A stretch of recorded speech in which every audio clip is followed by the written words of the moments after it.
You're listening to the It Takes a Village podcast, episode 51. This is where the struggles are real, the callings are heavy, the kids are sticky. We come together because it takes a village, and this is your tribe.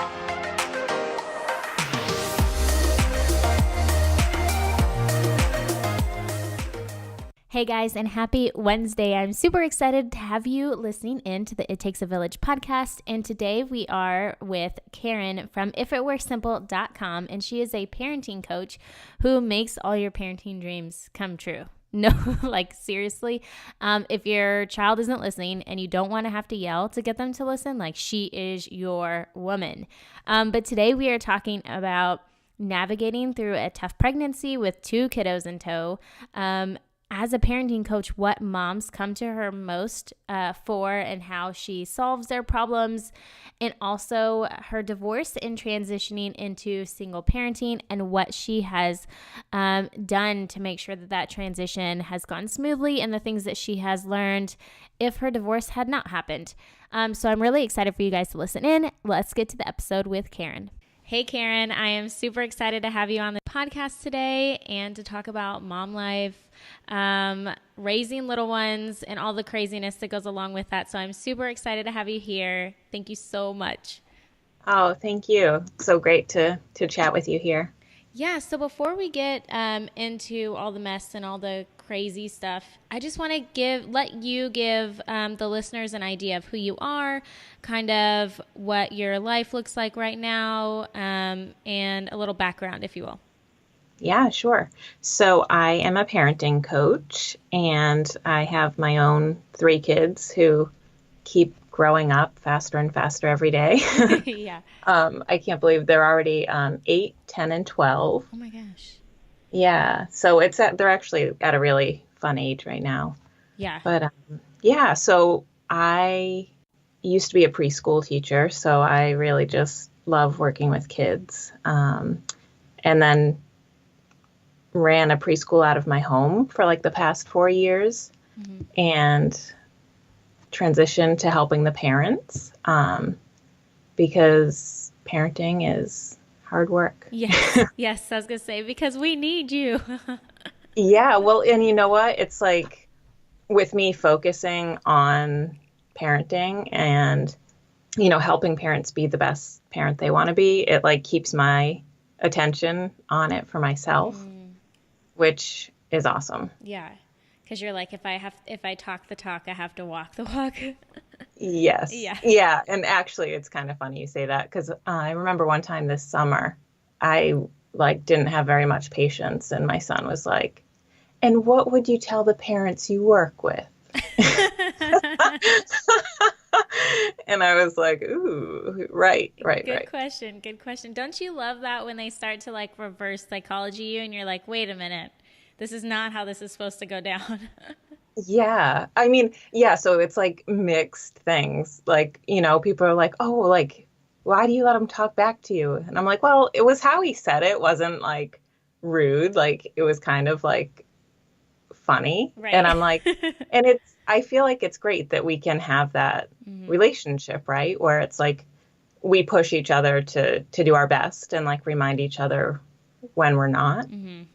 Yeah. And I think that when they get older too, they get their own personality, and your jokes become more sarcastic and banter to where, just like you had said, it's kind of them sort of pushing the limits, figuring out who they are, but yet barely tiptoeing the line of you still have the authority kind of thing. Yeah, for sure. Yep. The parents that you coach, do they have kids of all ages, or are they typically smaller or in the same age range as yours, or how does that work? Yeah, it's been really varied. My clients have had kids ranging from 1 to 13.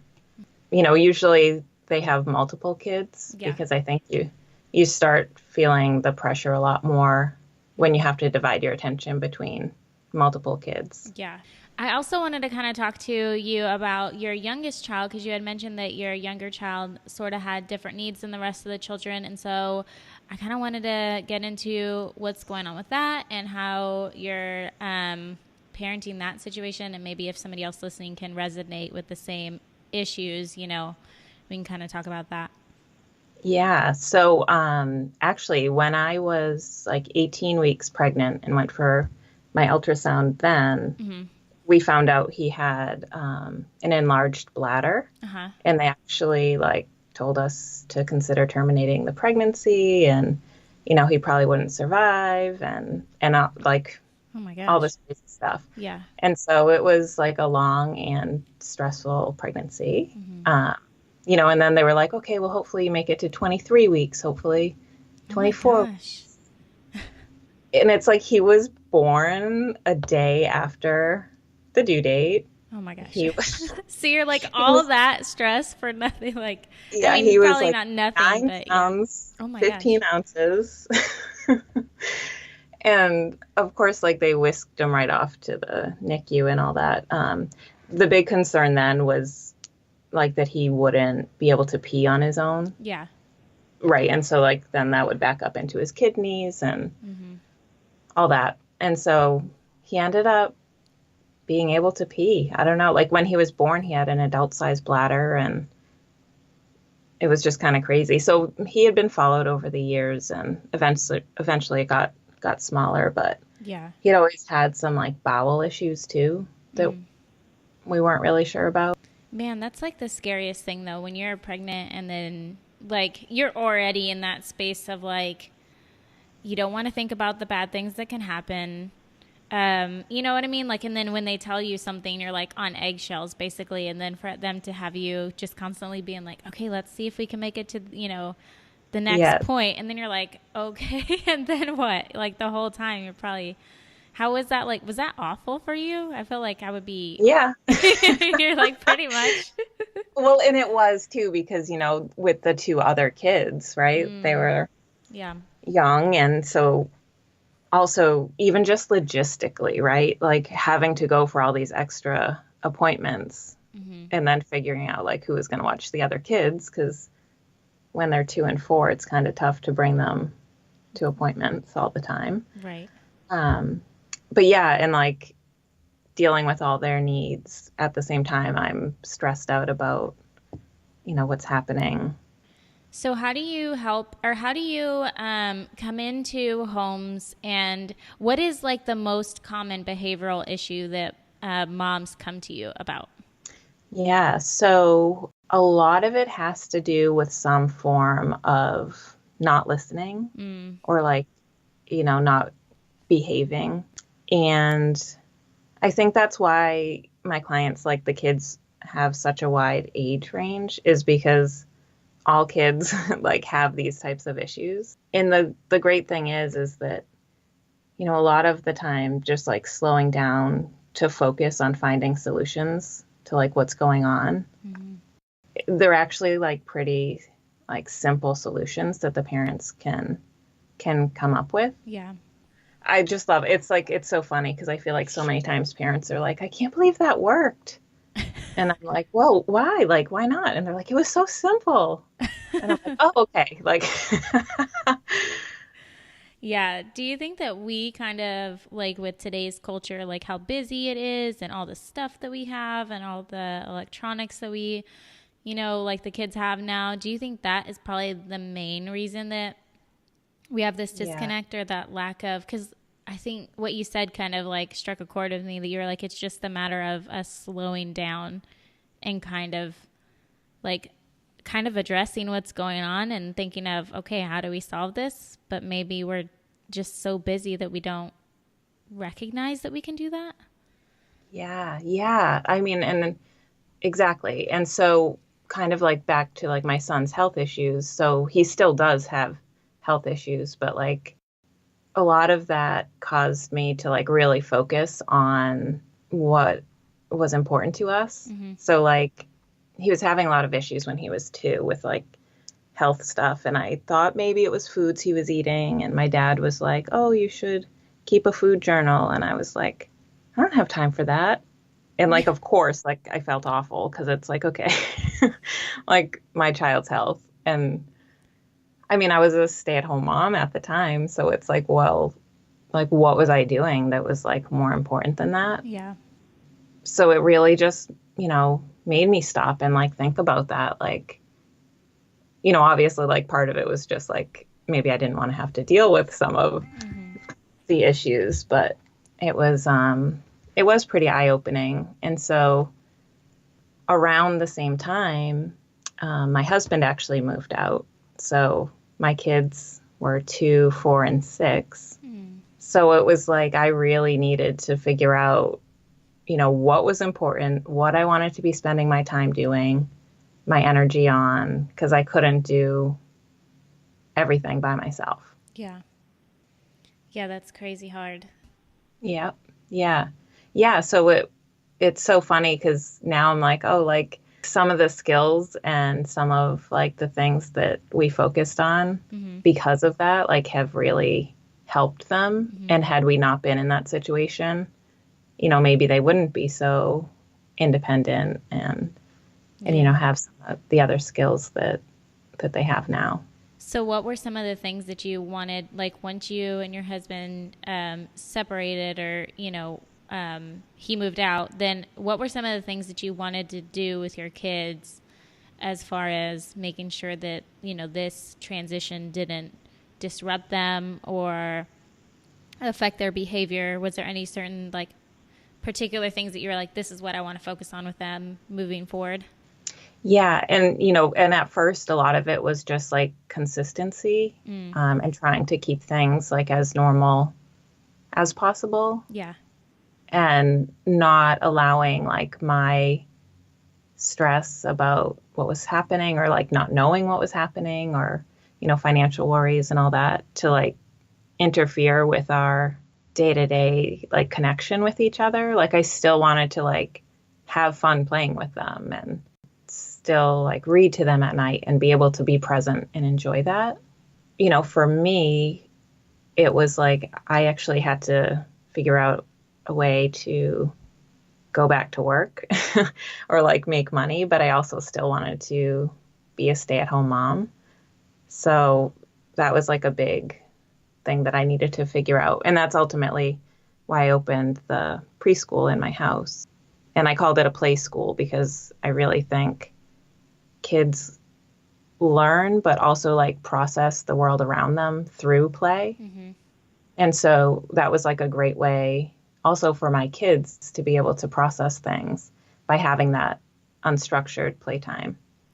That like trying to keep it together, like when you're unsure and your relationship is in a hard place, like you have two roles. You have like your personal role as like a woman and all those feelings, and then you have also the motherhood role, and you gotta like, tough it up for the kids and help make them think everything is good, or at least maybe not like perfect, like I think that kind of like disguising it that everything is okay is not good, but also, you can't be like, they can't find you on the floor just like in a mess, you know what I mean? Like, yes, what do we do with it? Exactly. I mean, yeah, you're right. Exactly. You don't want to like hide.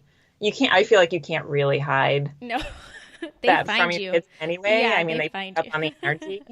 Yeah.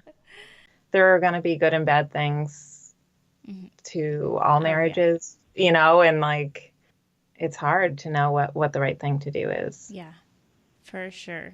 Also, I think when we were together, the past weekend, we had talked about like simplicity and kind of getting back to like the basics. And so I wanted to bring that up too, because you had some really interesting insights on like simplicity parenting. And so I wanted to talk about like kind of like what that is and maybe how you guys implemented that into or like your household. And Yeah. So, as I was trying to be more intentional about, the activities we were signing up for and all this stuff, when I, had just become, I don't know, I don't like to say single mom, but, yeah. I guess I was doing it by myself a lot back then. It was like, okay, like, why am I signing up for these certain activities? Is it because like, I don't want my kids to miss out on certain things? Is it because everybody else is doing it? Is it because like I want to be in part of a community? And I actually found a book. It was called Simplicity Parenting. Oh, okay. Using the extraordinary power of less to raise, it's calmer, happier, and more secure kids. And it was just like talking about how, when kids are so busy and like they have like cluttered homes and like no downtime, that like all these little stresses add up and like cause a lot of behavior issues. And I was noticing that so much. Even I felt like behavior issues with myself, right? Like when we were so busy and it was like we were rushing to like go to 2-year-old soccer. And I was like, hurry up, get your shoes on. It's like, okay, do I really need to like be yelling at my kids to get their shoes on to get to soccer for a 2-year-old? Right. Like to me, that was like kind of went against what felt good to me. But that's so true, because like the more that we do, like we're like popping veins in our foreheads because we're like yelling at the kids to get from here to there. We're like so stressed out that, we can't cook a meal between school and practice, and then it's practice and then another practice and then games, and then our whole weekend is gone because of games, and then we're not connecting with our spouses because of the practices and the games, and it's like this like vicious cycle kind of thing. It is. It's just the cycle. And really, it doesn't stop until you do, right? For a minute to just say, like, what's important to us and is what we're doing helping us meet those goals of what's important to us. Yeah. Right? Because it's like, how can you feel good if, like, one of your values is like kindness and you're like always yelling at your kids? Yeah, you're like, be kind. You're not going to feel good about what you're doing. So you're going to like feel worse about yourself. And like, I don't, it's just like, and so with my background, working with young children and knowing that play is so important, it was just like, oh yeah, like when we're signing our kids up for all these things, like what are they missing out on? They're actually missing out on their own time to play. Like free play. And that's like what they need more than anything. Let me just say, I don't think signing up for things is bad. Right. I just think if you can be intentional about it, but if we can think about really what we want for our kids as the first step, you'll not feel that outside pressure. Because I know I felt it. Like people would be like, oh, I signed my kid up for this or that. And I'd start to feel bad that I didn't. Yeah. But then when I was just home with my kids and they were just playing, or we could just go down to the playground, I was like, okay, I'm so glad we didn't sign up. I'm not going to lie, but this year has been like when we went into this year, this school year anyways, our goal is to have it be like the year of less. So like our daughter was in 3 things and we knew our son was about to start something because he really wanted, seeing his older sister and, playing soccer, he really wanted to play. I probably could have done it all. Like I could have ran both of them to all the things. I just didn't want to. And I knew that like I would be a very unpleasant person to be around if I had to rush around that much.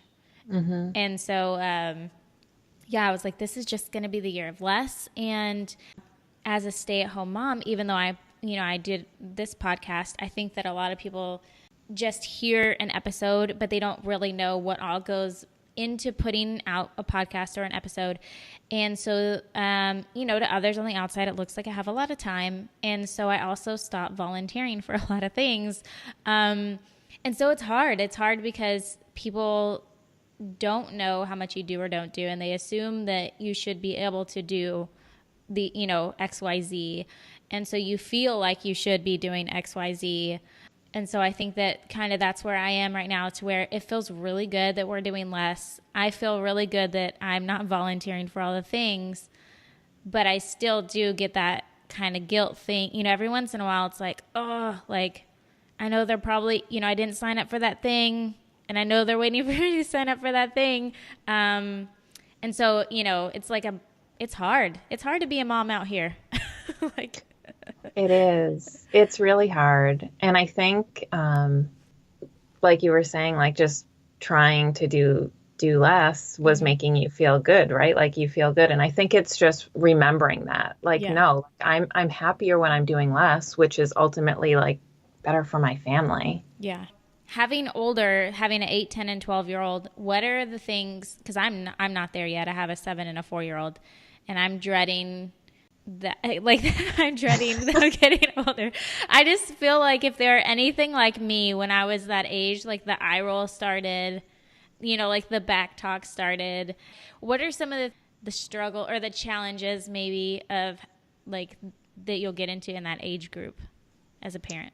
So it's funny, like you mentioned, like the eye rolls and that kind of thing. So my kids will do that, but I will say, like, not taking it personally is huge, right? Like, I've just become more aware with my kids, but like even with just other people, like whatever their behavior is based on like what's going on within them, not necessarily like about me. And so like our kids' behavior is really how they communicate. Your kids probably won't come home from school and be like, I feel really bad about myself because the teacher said this, or so-and-so didn't talk to me at lunch, right? They're going to come home and, I don't know, like drop their backpack down and like hit their brother or roll their eyes at you or talk back, right? Because they're just trying to process those big feelings that they have. So I think like for me, it's just been helpful to just kind of like step back and be like, okay, like what do they need right now? So what do they need? Like, you tell me, what do they need? Well, and it's always going to be different. And, a lot of times if you're thinking back to like your own childhood, like, why do you think you acted that way? Oh, do you want me to answer? Well, I guess. No, I don't want to answer. Well, yeah. I don't know. Probably, I think for me, it was probably there was a lack of communication between me and my parents. So like we didn't talk about our feelings in our house. Like we just didn't talk, like very little. And so I feel like probably when I was acting out, it was more of like, hey, I want you to notice me. I want you to ask me about what, like why I'm upset, why I'm this, why I'm that. And then if they didn't, then it just made me more mad, right? So yeah, so like you kind of like answered it, right? Like our kids want to be seen, want to be heard, want to feel listened to. Yeah. So like if your kid rolls their eyes at you and you start talking about how disrespectful they are or send them to their room, they probably still don't feel heard. Right. That's a really good point, because I think that it's like if they want to be heard, like acknowledging the action versus like the feeling first would be upsetting to them versus like acknowledging their feeling and then being, and then like talking to them and like, hey, you don't have to roll your eyes at me to get my attention, or you don't like, or whatever. Yeah. So often we focus like on the behavior and stopping the behavior. But it's like until we get to that feeling underneath, the behavior will just come out in a different way. So hard. Parenting is so hard. It is hard. I feel like once you start focusing on it, and like I don't know, like I feel like lately I've been comparing like parenting, like talking about it being more of like a practice. Like, your kids go to these sports practices, not because they're terrible, but because they want to get better. Like there's always a different technique you can learn. The more you focus on something, the better you probably get at it. Yeah. And I feel like it's the same with parenting, right? Like what if you spent 1 or 2 times a week focused on becoming a better parent or doing things differently or learning new skills? Yeah. Like would it be easier? I don't know if you've heard the 5 love languages. Yes. So looking on that, I was like, okay, so I'll admit here that, and my husband's going to laugh right now, but like my love language changes constantly. He knows that like what worked last month will probably not work this month. And so he's constantly like having to change his tactics to, connect with me. So poor guy, but that's just how it is. I don't know. And his is always the same. So it's like totally unfair to him, but because I just know that his stays the same. But when I went to retest, to let my husband know what this month was going to be like, basically, I noticed that now there's like a little quiz that you can find out what your kids' love languages are, which was like kind of awesome. Yes, yes. I love that. I actually did write an email to the parents on my email list about that. I feel like we always beat ourselves up over like things we should be doing or whatever, but as long as like we're trying our best at anything, right? Like we can't be our best at everything. Mm-hmm. But I feel like as long as we're trying our best, like how can we be bad? I feel like that should be a song. Like, like I'm not going to sing it. I just felt like right when you said that sentence, I was like, like, I don't know. That could be a song. Okay, so we're coming to an end, but I'm really curious also about like the 2 to 3 year old range, because I imagine that is probably, I would assume that that's like a popular age range that you get a lot of, questions about, because the terrible twos. But for me, the terrible twos was not a thing. It was the terrible threes. Like the threes were a thing for me. Yeah, well, so it's funny. So, I doing my in-home stuff, I had 6 kids at a time. And this past year, they were all 2. Oh my gosh. Then they all turned 3. Oh my God. You're like, it wasn't serious when they turned 2, but then they turned 3 and it was bad. But it's like, I feel like if we start to just get curious, like, why are they acting that way? Like, what are they trying to tell us? And then, like, how can we help them tell us that in a more appropriate way? Which one of my biggest, like, noticings this past year when they were all so young, it's like we would get ready to go outside and everybody would need to get their shoes on and get their bags and maybe get their jackets and their snow stuff on. Oh my gosh. And so like I could have been like a crazy lady, like chasing them all around and whatever. And anytime I would start to be like, okay, I've said this more than once or twice, I would just sit down. And it's amazing what just like sitting down will do. Like it really just kind of tells the kids like, I have time for you. Right. And like they would like all just start to come over. I don't know, like just slowing down enough to give kids the time for what they need. Yeah. Can be so helpful. Yeah. And my kids go to a Montessori school. And I think we talked about this also, but they do this. I mean, that's kind of how they roll there too, is that they say it one time and then they'll either just stop and stand there if like they're not listening. And then the kid, it kind of like, hey, she's no longer yelling at me. Now she's just standing there. Yeah. So now they like, and then they come over or it's like now all of a sudden you have their attention. And it's crazy because I feel like we naturally think like the more that we yell or the more that we like make a big deal about it, the more that they'll see how important it is. But it doesn't. Totally not the case. Yeah, I was going to say, but it's the opposite for them. It's like the more that you yell, the more it riles them up and, they continue to ignore it. And then obviously like the more that you yell every day, then they just tune you out because they feel like you just yell all the time and it's not important. But exactly. And it's funny. They're so smart, right? They do what works. Yeah. Like they know like, okay, I don't have to listen the first time because they're just going to keep saying it. That's true. Yeah. They are so stinking smart. So that's a really good tip. So you would say like if kids aren't listening to just kind of like stop and sit and see like what happens. And also like just for myself, like that would help calm me down. Yeah. Right? Because I mean, as you feel like you're like rushing, it's like you stop breathing the right way and all that. Whereas like literally like when you sit down, it's like, you're like, oh yeah, okay. I'm not moving. I can breathe. Right. That's a good tip. So just like as you were just talking about that, it reminded me of like this funny quote that like, I don't know, it was like, if you keep telling kids the same thing over and over again and they're not doing it, like who's the slow learner? And like, it makes me laugh all the time. I'm like, oh, right. Like, you're like, that would be me. That would be me, not them. Wow. Yeah, that is a good, wow. It's like kind of comical, like that way, right? Yeah. It's like, get ready for school, get ready for school. Like, why aren't you getting ready for school? Hmm. Oh, like, well, I guess me keep saying this isn't going to change that.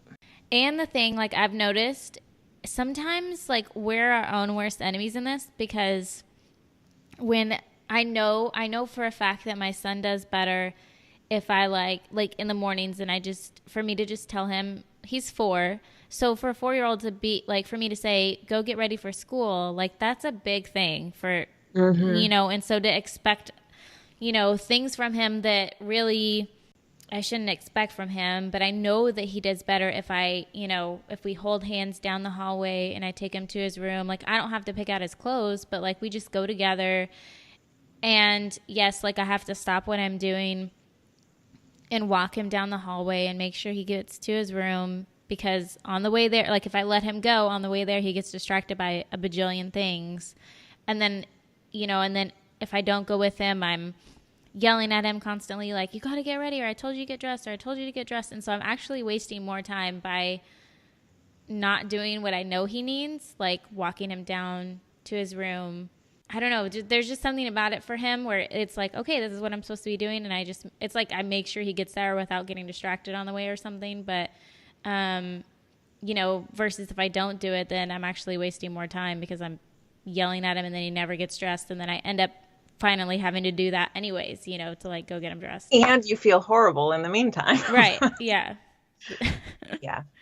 Yeah. It's so crazy because I noticed the same thing with myself. And I actually actually have a whole training on getting out of the house in the morning without yelling at your kids. Ooh. Because I was noticing like, okay, like I can have all these 2-year-olds and not yell at them, but like with my 3 children who are older, like why am I yelling at them? Mm. And so it was like, okay, like I, expected like the young kids needed to like be shown certain skills and needed to, have my attitude be one of like teaching them independence and encouraging them. Mm-hmm. Whereas like my own kids, I was just like, get out of the house, hurry up, we gotta go. um, yeah. So like really like figuring out how to set them up for success Mm. is huge. Okay, so I will have to link that training in the podcast show notes for everybody to check out if they want to. Because that is probably getting out the door with 2 kids is hard. I can't imagine getting out the door with 3 kids. Well, and it's like the morning like sets the tone for the whole Mm-hmm. day. Yeah. So it's like horrible when you feel like a jerk, like, and it's only like 8 o'clock in the morning. Yeah, like you feel bad. Then you feel bad for leaving them at school that way. Then they feel bad. Mm-hmm. So before we finish this interview, I wanted to ask you a few last questions. And I wanted to ask you if you could choose one of the most influential books that you've read, what would it be? Yeah. So for me, it would be the Simplicity Parenting Okay. book by Kim John Payne. And that was like the book got certified to like teach courses on it, actually. So I've run a few courses helping parents implement the ideas from the book. Mm. So is it just like, so simplicity meaning like of all things, or is it like, Yeah. okay. Yeah. Like we actually like will focus on like the environment, like not having the environment be overwhelming to kids.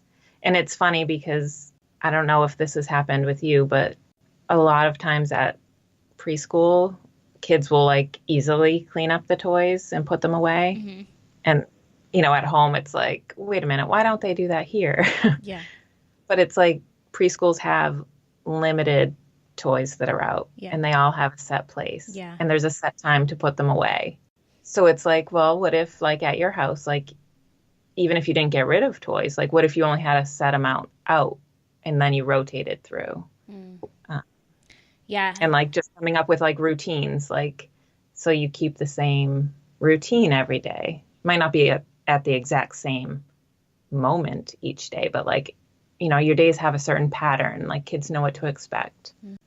Yeah, I think that was a huge thing for us, is just having a place to put it. Because, like, if you tell them to put it away, they're like, well, where? But, like, you know, at school, everything has a specific place. And so they know exactly where to put it back at when they're done with it. And so that's kind of what we try to do at home, is, like, you know, and even like labeling things with pictures or whatever, like, this is where your cars go, like all the cars go here, or all the crayons go here, or, you know, all the board games go over here, or something like that. And then they don't have to be like, well, I don't know where it goes. Yeah, yeah. And like the awesome thing I think about the book is that it's not saying like you should only have this many toys, or you should only do this many activities. It's just like, okay, figure out what's important to you, and then eliminate all these other things that are distracting you from focusing on what's most important. Right? So it's like, I don't want to spend my time doing laundry. So I have one bath towel for each of us, because now I never have a mountain of like 28 bath towels. Yeah. I can easily just do one load at night and it's not overwhelming to me. Right. Which you don't need to just have one bath towel for everybody, because you might have something else that's more important. Do you know what I mean? It's like everybody's going to find their own way. It's just taking the time to figure out, like, what are you spending your time doing that really you'd rather not. That's so true. Or like fighting your kids over picking up the toys because you have too many. Like, wouldn't you rather be playing or reading, or I don't know. Or not losing your mind over toys. Yeah. Yeah, that's really good. We'll definitely have to check out that book, because that sounds amazing. If you could empower women in one way, what would it be? It would be to be the mom that you want to be. And really, like, that kind of stems for, I actually saved a fortune from a fortune cookie I had years ago. And it was like, oh, let's see. I actually have it on my desk here, because it's all these years. It said, if you don't have a plan for your life, someone else will. That is deep for a fortune cookie. Isn't it? It was like kind of like, oh my God, it's so true though. Yeah. Right? Yeah. It's like we just get so busy keeping up with the Joneses and, you know, just going through life, but we need our own plan. Yeah, because I think we get caught up in like doing all the things, and then we get lost in like, wait, do I really want to be doing this? Or like, is this really my life? And then like, yeah, like, how did I end up yeah. here? Oh, man, that's a good fortune cookie. I feel like I've never, mine always say something like really dumb. Like, I'm like, really?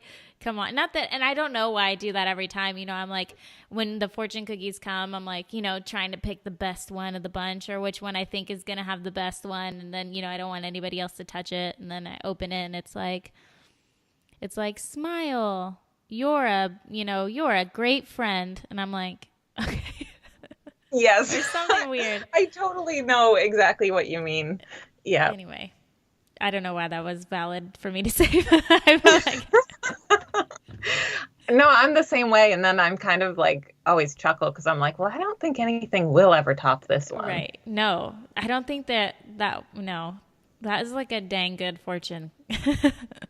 Yep. Somebody must have, like, when they were making the fortune cookies, they're like, oh, I'm just going to swing this person for a loop and just like write the most in-depth quote. And then they continued on going, you know, with the rest of their fortunes, like, you know, give a friend a hug today. And then the next one, you know, or something like, like yours was just like a diamond in the rough kind of thing. That's funny. It is kind of funny. So wait a minute. Is this their plan? Not my own? The funny thing is on the back of the fortune, it says like learn Chinese, and then it like tells you like a word, and it teaches you like the symbol or whatever. And the word is headache. Wow. Yeah, I totally feel like this person had it out for you. Like they're like they knew a mom was gonna get that cookie. That's hilarious. Yeah. I don't even know how we can move on from that. I don't know. Just mic drop by the fortune cookie. Yeah. What is my last question now? I don't even know. Oh yeah. If you could tell your younger self one thing, assuming that she would listen, what would it be? And it can't be what the fortune cookie says. Yeah. So I still tell myself this, remind myself this, but just don't focus on pleasing others to stay comfortable. Like sometimes it can be so hard to say what you need or do what's right for your family, because you might have to explain yourself or feel like you do, or, just like it's just easier to keep going how things are, but really is that any way to live? So yeah, I wish I had known that years ago that, taking the comfortable route isn't really the best way to go. So got to push outside that comfort zone. yes. Yeah. And it can be tough. Yeah. So like I said, I still remind myself of that. Yeah, that's such a good one. And I think that's hard to do because some of us are just naturally wired as people pleasers, but then it becomes like an issue of like an unbalancing when pleasing others more than ourselves is an issue. And then we battle with like feeling like, oh, well, if we focus on ourselves, then it's selfishness. But really, like, there has to be a level of like that we are, happy with the way things are, that is a part of like just taking care of ourselves. And it's not being selfish. It's like being healthy. Yeah. Yeah. And what a great point you bring up, because I see it all the time with moms, like who feel like they're being selfish when they do something for themselves instead of for their children. But really, I think it's opposite. It's like almost selfish not to do things for yourself that you need, because then it's like you're expecting others will meet your needs at some point. And it's like you're really the only one that can, Yeah. So then, if nobody's meeting your needs, then you start to get resentful, and that it's never a good thing. Nope. If mama ain't happy, ain't nobody happy. Exactly. So where can everybody follow you? Where can they find you? And check out your trainings and your information on, what you do and the parent coaching services that you have. Where can they find all the things? Yeah. So my website is ifitweresimple.com. And I'm also on Facebook. I have a Facebook group called Simplicity Moms Club. Oh, okay. That's where I mostly spend my time. So it's an easy way to connect. Awesome. I will make sure to put those in the show notes for everybody if they want to join or, find you.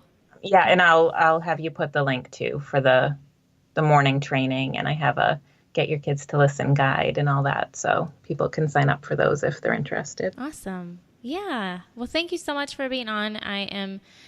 I feel like there is quite a few things that just in this conversation made me like really think that I need to think about some of these things, so I feel like it'll be super helpful for other moms. And yeah, just grateful for you being on and sharing your knowledge. Yeah, thanks so much for having me.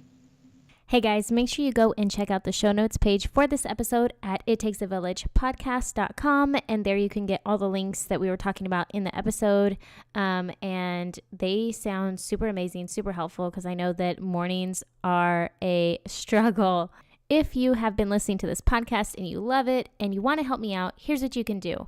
I would love for you to leave a review or a rating or both on iTunes. You can also now listen to the podcast on iTunes, Stitcher, and Google Play, so make sure you check out those places. Otherwise, I hope everybody is staying well. I know that this is a season that stuff is kind of going around, and that makes our mom life a little bit harder than normal. So hope you are staying well, and I'll catch you here next Wednesday.